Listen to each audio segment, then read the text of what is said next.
So let's kind of talk a little bit about the market, because the most popular question we get as realtors is, hey, Tom, what's going on with the market? You know, what's happening there?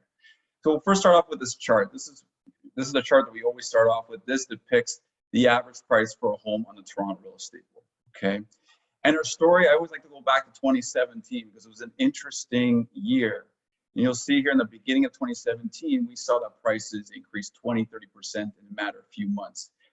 These bidding wars were fierce, competitive, so much so that the government stepped in April of 2017, so over 4 years ago, and announced something called the Fair Housing Plan, which included provisions such as a foreign buyer tax. When that was announced, we saw that the prices went down just as fast as they went up, as you can see. Quick adjustment here. For a number of years, then you saw it kind of just go up gradually. And then this big green circle to the right represents what I call the COVID-19 era of real estate.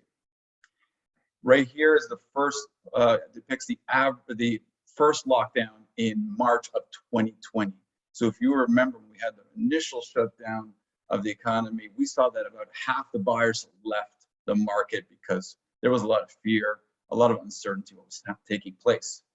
Sure enough, just, you know, it was sort of short-lived. So you'll see that kind of rebound. And the reason is within about 6 to 8 weeks, so about June or so, people came back, people were more comfortable with the situation, and the economy started to open up, interest rates went down, and you can see it quickly rebounded. Then you'll see the second arrow here to the right. This is actually 2021. So it's like January 1st, 2021, everyone made the New Year's resolution. I want to buy a property. I want to make a move. And you'll see it just skyrocket, just like that. You saw that huge climb. So much that we have surpassed the highs of 2017, where I started earlier, and we are far beyond that. This leveling off here is just what's happening right now is kind of the market is catching its breath. But interesting enough, as you can see, there's a bit of an uptick here. So we'll see which direction this goes. Getting down to the nitty gritty, this slide here just kind of compares September 2021 with September 2020. And you're going to see something interesting just to the right. This chart here, you'll see that our sales, meaning the number of buyers on the market, actually dropped by 18% from last year. So we had 11,000 sales in September 2020, and then 9,000 sales in 2021. So you think that's pretty bad when you have less buyers in the market. But you'll notice here that we have far less listings, far less supply, almost 50% less available on the market. And that's why we're seeing this price increase of 18% year over year. So much so that the average price for a home in the GTA, the Toronto Real Estate Board, is just over 1.1 million. But it's not just the GTA that's red hot. It's entire Canada. In 2021, the entire Canadian real estate market's on fire. And you probably heard during the election, this is one of the hot button issues, is affordability. And this I took from actually a BMO. You'll see kind of the top growing cities here. Halifax, number one, 27.5% year over year. We recently had a client actually who purchased a triplex, and I thought for a second, okay, triplex, probably in Halifax, 300-400 grand. He spent about $900,000 for a triplex in Halifax, of all places. So interesting developments. That's actually really surprising, because for the longest time, nobody was going to Halifax. And that's why real estate value was so low for such a long time. Another thing that kind of jumps out here as well is Vancouver. Vancouver, a couple of years ago, was actually facing a crisis with their real estate market. Agents that we knew from there told us that they were having, what was it, a 40% off sale on real estate? Yeah, 40%. They've recovered as well, right? We're seeing, yeah, we're seeing everything recover and thrive. And yeah, the Halifax is a big surprise to me. I would remember talking to realtors in Halifax. It would take them 10 months to sell the property. 10 months. Here, it's days. Yeah, less than about 5 days here on average. But you see, it's not just real estate also that is expensive. Everything's expensive. I mean, lately, the hot button issue right now is inflation. This is a article here from, this was Globe and Mail. Yeah. And they're talking about how, as you can read the tagline here, Canada's inflation rate hits an 18-year high, that it's reached 4.4% inflation. I think that's low. Like, I think that's understated is what I'm trying to say.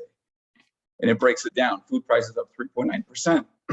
Now, if you like eating chicken, steaks, they're up almost 10% from last year. Used cars, 14%. Why is this happening? We're seeing a lot of printing of money, interest rates being low, people borrowing money, and so forth. I expect this is going to continue. Yeah, we've been kind of robbing Peter to pay Paul for a little while now. It's going to continue. That's it. So expect that to continue for the coming years. Bidding wars, are they still happening in today's market? Well, let's have a look here. Here's some of examples. Eric, remember this one?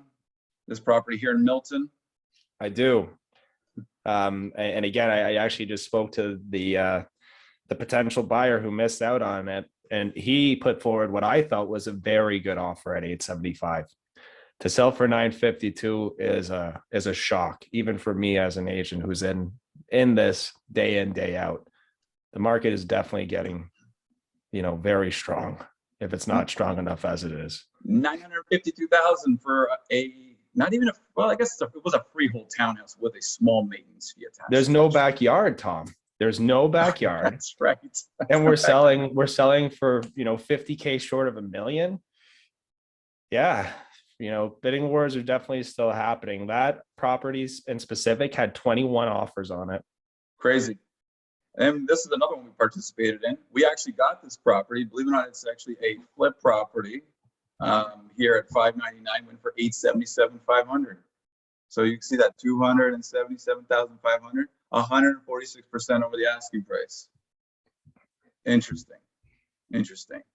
But it's not everywhere. It's hit and miss still. We still think the market's a little fragmented. A great example is we have this property here. This is in Cambridge. It doesn't say, but it went for the asking price that just sold today. And there's another one here in Mississauga. Was this 494,900 and sold for 490? So bidding wars are still happening, but we're finding it just depends on the property, depends how it's marketed, because as people are aware that sometimes these properties are underlisted purposely to facilitate this type of action. Yeah, and another thing too about the whole bidding war process is just because the property has a bidding war on it doesn't necessarily mean it's going to go like the last slides do. It doesn't mean it's going to go, 125% of ask. Sometimes the seller has to hit reality and see that the price that they thought the home was going to sell for is not the reality, right? It's all based on what the market can bear.